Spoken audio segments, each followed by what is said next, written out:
Power transmission. हाँ जी, तो power transmission में ही थोड़ा सा और आगे बढ़ेंगे। जैसे कि हमने इससे पहले क्या देखा था, बेल्ट, पुली, ठीक है। तो अब देखिए बेल्ट और पुली के अलावा भी आगे पावर ट्रांसमिशन के लिए हम लोग और काफी सारी चीजें यूज करते हैं। तो आज हम लोग जिस चीज के बारे में डिस्कस करेंगे, एक्चुअली जिस पावर ट्रांसमिशन के बारे में डिस्कस करेंगे वो होगा आपका गियर। Yes, gear. तो आज हम लोग गियर के बारे में बात करेंगे। तो सबसे पहले तो इंट्रोडक्शन देख लेते हैं कि गियर एक्चुअली में है क्या, ठीक है। तो गियर को जानने के लिए मैं क्या करता हूँ, थोड़ा सा बैक पे चला जाता हूँ, ठीक है। जैसे कि मैंने आप लोगों को पुल्ली पढ़ाया था, याद होगा कि एक पुल्ली में क्या होता है, एक आपका ड्राइवन पुल्ली होता है, एक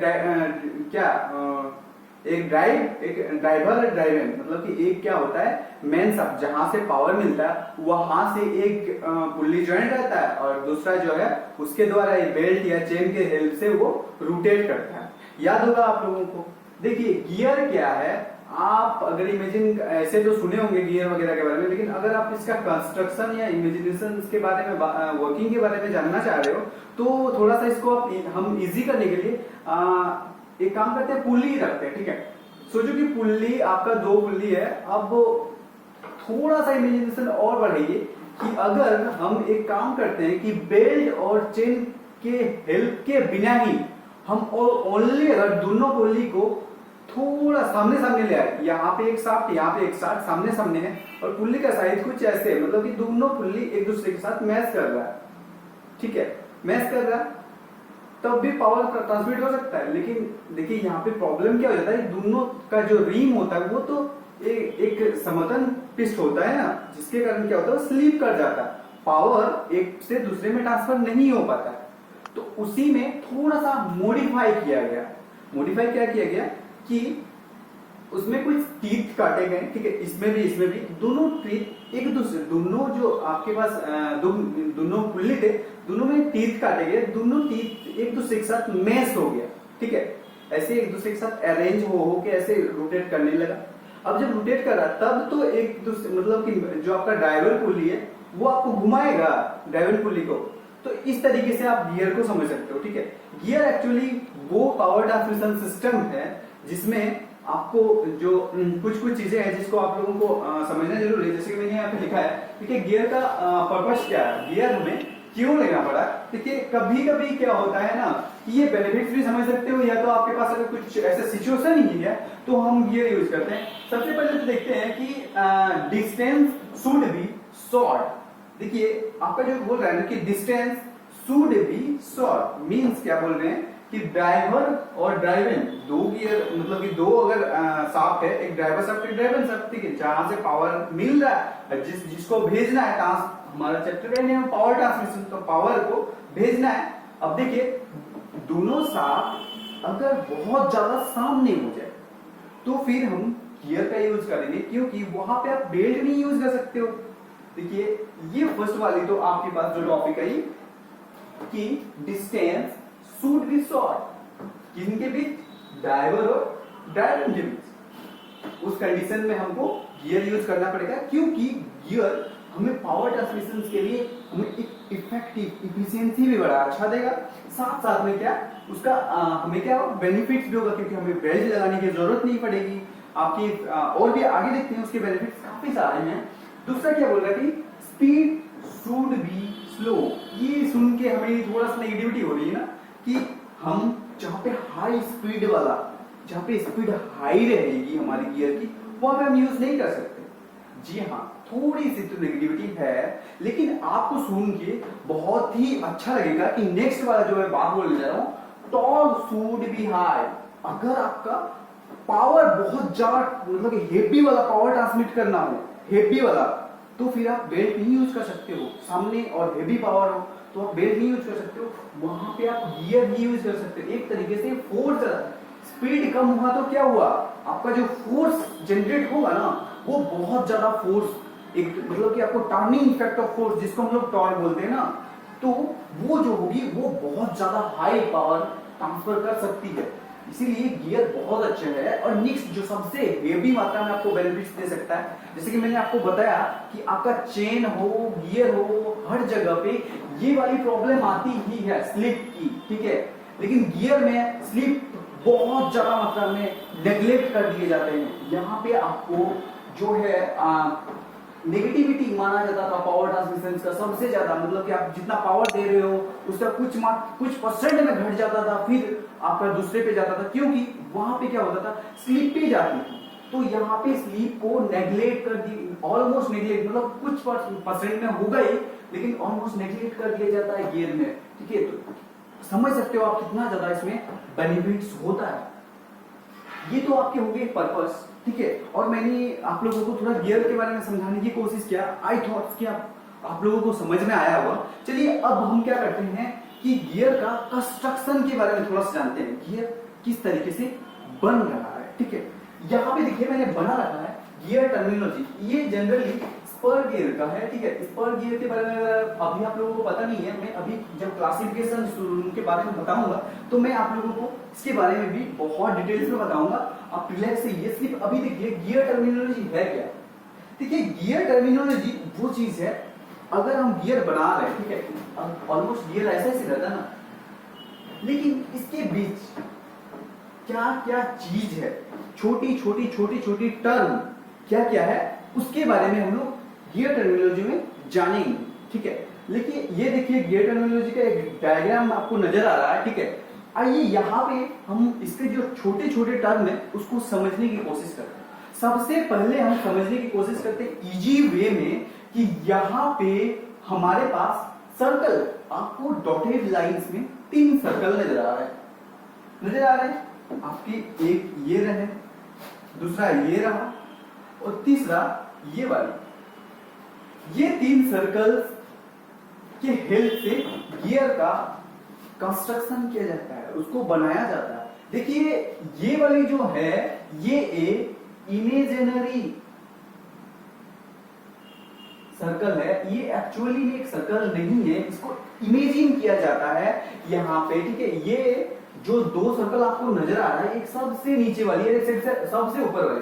सबसे ऊपर वाली जो सर्कल है इसको बोला जाता है एडेंडम सर्कल, ठीक है, एडेंडम सर्कल।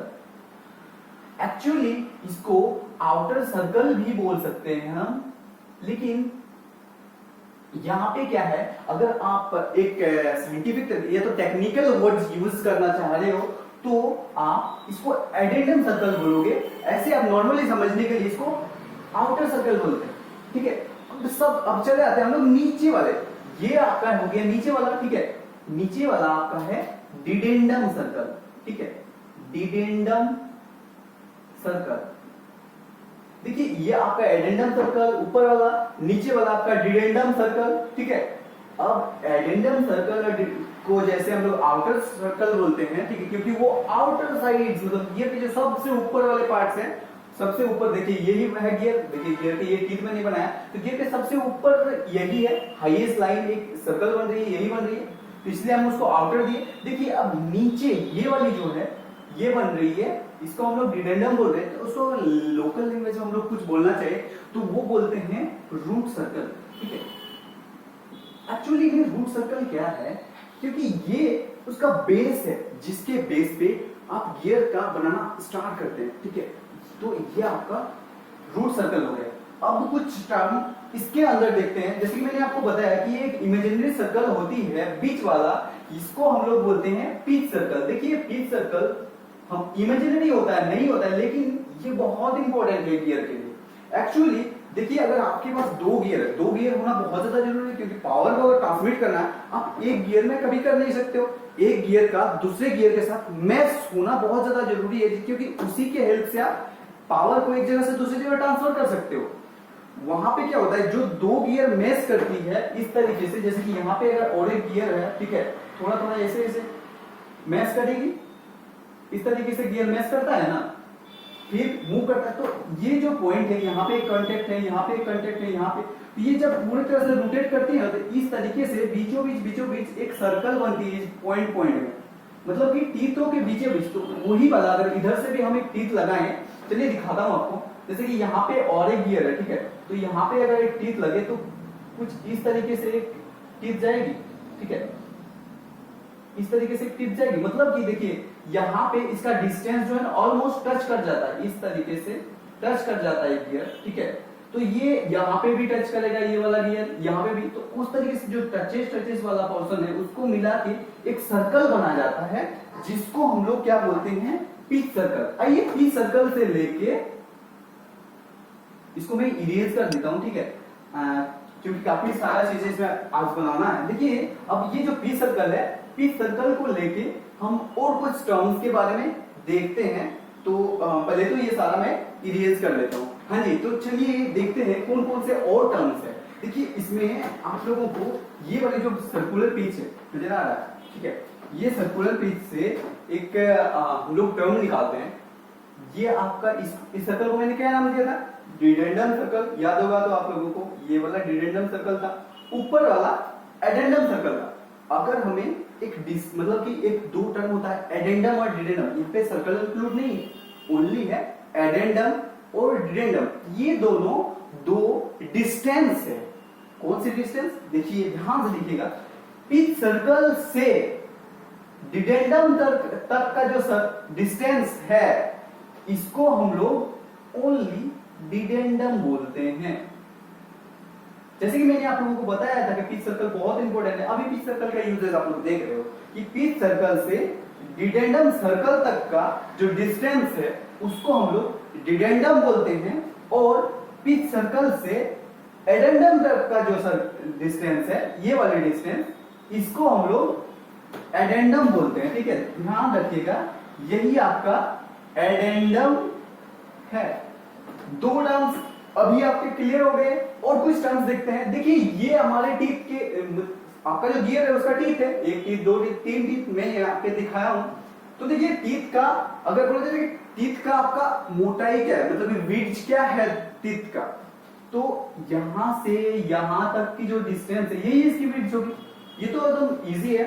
तो ये हो गया आपका विड्थ ऑफ टीथ। अब कुछ चीजें और देखते हैं। यहाँ पे एक टर्म्स और आता है, वो आता है, जैसे कि हमने यहाँ पे पिच सर्कल देखा ना, यहाँ पे एक टर्म्स आता है, ये बहुत इंपॉर्टेंट है, याद रखिएगा। ये कभी कभी आप लोगों को एक ड्राइंग देके पूछा जा सकता है, circular pitch. Yes, circular pitch क्या होता है, ध्यान से देखिएगा ड्राइंग, ठीक है। इसका ये वाला स्टार्टिंग, ठीक है, यहां से दूसरा टीथ का स्टार्टिंग, ठीक है, दोनों के बीच का जो डिस्टेंस है, ये वाली डिस्टेंस, ये आपका सर्कुलर पिच होता है। देखिए सर्कुलर पिच को अगर आप और अच्छे से समझना चाहो तो देखिए, या मैंने यहाँ पे स्टार्टिंग लिया, ये भी हो सकता है, या तो इसके लास्ट और इसके लास्ट ये वाली भी आप ले सकते हो। एक्चुअली ये डिस्टेंस सेम ही होता है, ये भी आपका पिच सर्कल ही होता है, ठीक है। इसको हम लोग पिच सर्कल ही बोलते हैं। देखिए अब कुछ टर्म्स देखते हैं। आप लोग सीधे एक टीथ पे ध्यान दीजिएगा, मैंने ले रहा हूं ये लास्ट वाली टीथ। लास्ट वाली टीथ का ये वाला पोर्शन जो नजर आ रहा है, देखिए यहां से एक कर्व बन रहा है, यहां से एक उल्टा कर्व चल रहा है। तो ये मिडिल वाला पोर्शन जो है, इसका और इसका, ये वाला, दोनों के अगर इस तरीके से हम इसको दो पार्ट कर देते, दो पार्ट कर दिए, ठीक है। इसके बाद ये नीचे वाला जो पोर्शन होता है इसको हम लोग फ्लैंक बोलते हैं, ठीक है, फ्लैंक, इसको हम लोग फ्लैंक बोलते हैं। ऊपर वाला जो पार्ट है इसको हम लोग बोलते हैं फेम। क्लियर है, नीचे वाला पार्ट आपका फ्लैंक हो गया, ऊपर वाला पार्ट आपका हो गया क्या, फेम। ध्यान रखिएगा, नीचे वाला पार्ट फ्लैंक, ऊपर वाला पार्ट हो गया फेम। देखिए ये वाला जो पोर्शन है आपका, ये वाला, ठीक है, ये वाला जो मैं कलर कर रहा हूं, ठीक है, इसको बोलते हैं टॉप लैंड, ठीक है। और ये वाला जो पोर्शन आपको नजर आ रहा है, ये वाला, इसको बोलते हैं हम लोग विड्थ ऑफ द लैंड, ठीक है, ये चौड़ाई है, विड्थ ऑफ द लैंड, ठीक है। गियर टर्मिनोलॉजी के छोटी छोटी जो टर्म्स थी वो सारे के सारे हम लोगों ने समझ लिया, ठीक है। आप लोगों ने अभी तक जो स्टडी किया, ठीक है, जिसमें आप लोगों को मैंने बताया कि गियर टर्मिनोलॉजी क्या है, मतलब गियर के कौन कौन से छोटे छोटे टर्म है जिसको अंडरस्टैंडिंग करने, गियर को अंडरस्टैंडिंग करने के लिए बहुत ज्यादा जरूरी होता है, जिसमें से क्या बोलते हैं इंट्रोडक्शन वगैरह सारा का सारा चीज हो गया। अब हम लोग देखते हैं टाइप ऑफ गियर। ठीक है, देखिए टाइप्स ऑफ गियर देखने के लिए मैं आप लोगों को कुछ चीजें बता देता हूं जिसमें कि आप लोग इजीली टाइप्स ऑफ गियर को अंडरस्टैंड कर सको। ठीक है, सबसे पहले कुछ दो बातें मेरी ध्यान से सुनना। गियर को सबसे फर्स्ट में जो डिवीजन करोगे वो दो तरीके से करना। ठीक है, ध्यान में रखना, गियर को दो तरीके से डिवीजन करना। सबसे फर्स्ट तरीका जो है आपका वो है कि आप उसके शाफ्ट के हिसाब से, शाफ्ट का जो ई है क्या बोलते हैं, देखिए उसके शाफ्ट से हिसाब से डिवाइड करिएगा दो तरीके से कि शाफ्ट क्या, जैसे कि जो आपका ड्राइवन शाफ्ट और ड्रिवन शाफ्ट दो होता है, तो दोनों शाफ्ट क्या एक दूसरे के पैरेलल है। दो ही कंडीशन हो सकते हैं, या तो दोनों शाफ्ट एक दूसरे के पैरेलल होंगे या तो दोनों शाफ्ट एक दूसरे के इंक्लाइंड होंगे।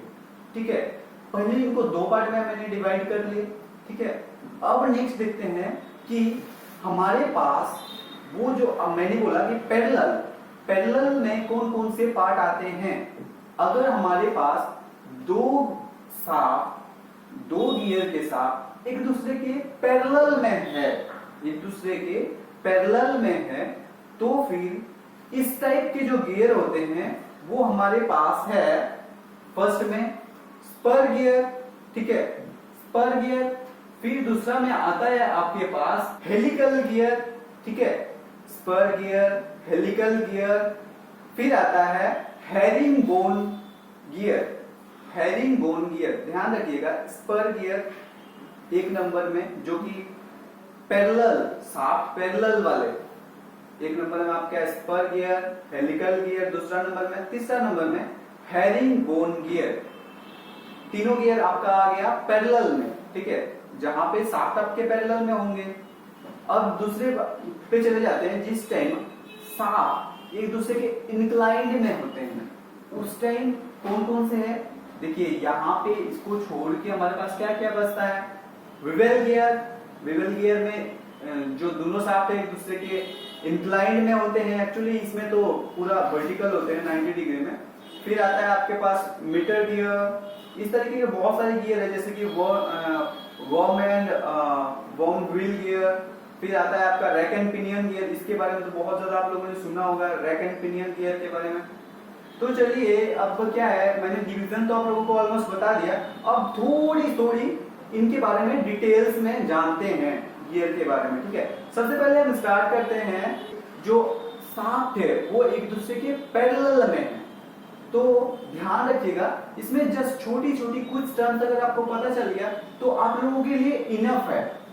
तो सबसे पहले जानते हैं कि स्पर गियर क्या होता है। स्पर गियर में, फिर मैं उसको रिपीट करूंगा, स्पर गियर में जो दोनों शाफ्ट होता है वो एक दूसरे के पैरेलल होते हैं, साथ साथ में उसके जो टीथ होते हैं, टीथ ध्यान दीजिएगा, टीथ वो भी एक टीथ दूसरे टीथ के साथ पैरेलल होते हैं, इंक्लाइंड नहीं होते हैं। दोनों टीथ एक दूसरे के साथ इंक्लाइंड नहीं होते हैं, वो पैरेलल होते हैं।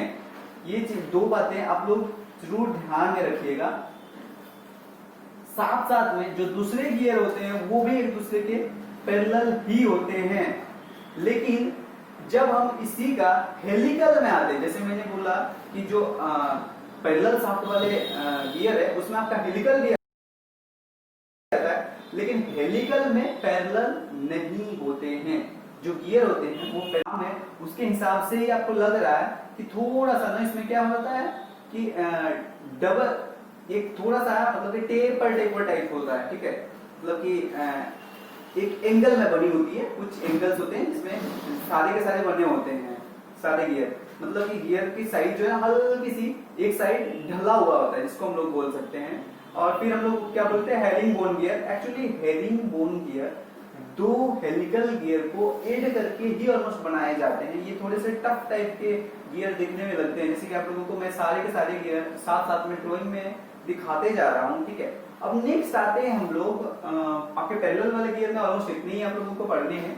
नेक्स्ट आते हैं हम लोग वो सारे गियर जिसमें क्या होता है कि आपके जो दो शाफ्ट है वो एक दूसरे के इंक्लाइंड में है, पैरेलल में नहीं है, इंक्लाइंड में है। तो आइए देखते हैं इसके कुछ एग्जांपल्स और उसको थोड़ा सा अंडरस्टैंड करने की कोशिश करते हैं। इसमें आपका फर्स्ट में आता है विवेल गियर। देखिए विवेल गियर जो होता है उसके पहले तो मैं टीथ की जो इसकी कंस्ट्रक्शन होता है उसके बारे में बात करूं तो इसके जो टीथ की कंस्ट्रक्शन होती है वो पैरेलल एक दूसरे के साथ नहीं होती। अगर आप आगे बढ़ाते जाओगे तो सारे एक टच हो जाएंगे, ठीक है। और इसमें एक चीज है कि जो इसके रिंग जहाँ पे टीथ बने होते हैं वो भी पैरेलल नहीं होते, वो हल्का सा क्या बोल सकते हैं इसको शंकु आकार के होते हैं, ठीक है। हल्का सा एंगल में ऊपर, मतलब फ्लैट नहीं होता, थोड़ा सा ऊपर, जैसे मैं आप लोगों को ड्राइंग में दिखा रहा हूँ। और जस्ट उसके ऊपर 90 डिग्री में एक दूसरा गियर लगा हुआ रहता है जो उसके साथ क्या होता है कि उसके ऊपर रोटेट करता है। देखिए रोटेट नहीं होगा, पावर कैसे ट्रांसफर होगा, और वो भी यहाँ पे क्या होगा, पावर जो है इंक्लाइंड में 90 डिग्री में ट्रांसमिट हो जाएगा, ठीक है। अब चलिए दूसरा देखते हैं जो कि इंक्लाइंड में ही आएगा। देखिए मुझे ये वाला बहुत ज्यादा अच्छा लगता है, ये वाला gear, rack and pinion gear. देखिए रैक एंड पिनियन गियर में क्या होता है कि एक नॉर्मल गियर, जैसे कि हमारे पास गोल वाले गियर होते हैं, वो एक गियर होते हैं, एक होता है आपका रैक। एक्चुअली रैक एक गियर ही है लेकिन ये सर्कुलर नहीं होता, एक फ्लैट होता है। एक्चुअली रैक को आप गियर बोलो नहीं बोलो वो आपकी अपनी ही होती है। जैसे कि हमारे पास एक डस्टर है ना, फ्लैट था, तो उसके ऊपर अगर आप तीर काट दो तो किस टाइप का होगा, फ्लैट सा। तो जस्ट उसके ऊपर अगर एक गियर घूमेगा तो वो क्या होता है कि जो फ्लैट वाला पोर्शन है उसको हम लोग बोलते हैं रैक, और जो एक ऊपर गियर होती है उसको बोलते हैं पिनियन। एक्चुअली इसमें क्या होता है कि रैक जो होता है वो अप डाउन होते रहता है, और उस तरीके से एक क्या होता है कि यहाँ पे सर्कुलर मोशन प्रोवाइड नहीं करता है, एक क्या होता है ट्रांसलेटिव मोशन प्रोवाइड करता है। मतलब कि up down up down up down वाला जो मोशन है ये वाला मोशन ट्रांसमिट करता है। तो इस तरीके से मैं आप लोगों को ये जो गियर के बारे में काफी ज्यादा समझाने की कोशिश किया हूँ। होप आप लोगों को समझ में आया होगा। तो आज की क्लास यहीं पे खत्म करते हैं, ठीक है। इसमें से और कुछ चीजें हैं, अगर आप लोगों को थोड़ा भी इसमें कुछ नहीं समझ में आया तो जरूर आप लोग कमेंट करके पूछिएगा। आप लोगों का एक डाउट क्लास भी ले सकता हूँ अगर आप लोगों के कमेंट्स ज्यादा आए तो। और नेक्स्ट क्लास जो है आप लोगों का गियर जो पावर ट्रांसमिशन है उसको पूरी तरह से कंप्लीट करने की कोशिश करूंगा, क्योंकि चैप्टर्स आपके काफी बड़े होते हैं। तो वीडियो देखने के लिए आप सभी को धन्यवाद।